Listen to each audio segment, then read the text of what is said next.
Assalomu alaykum. Bugun sizlar bilan o'z-o'zini baholash mavzusida gaplashamiz. Bu inson o'zini yetarlicha qadrli, qobiliyatli yoki muhim deb hisoblamasligi holati hisoblanadi.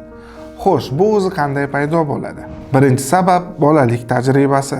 Ilmiy tadqiqotlarga ko'ra, bolaning o'zi haqidagi tasavvuri asosan kattalarning munosabati orqali shakllanadi. Agar bola tez-tez tanqid qilinsa, boshqalar bilan solishtirilsa yoki his-tuyg'ulari e'tiborsiz qoldirilsa, u asta-sekin o'zidan qoniqmay boshlaydi. Ikkinchi sabab ijtimoiy taqqoslash. Ijtimoiy tarmoqlar rivojlangani sari bu sababning aktualligi oshmoqda. Inson o'zini doim boshqalarning eng yaxshi ko'rinishi bilan solishtirganda o'ziga bo'lgan ishonchi pasayadi.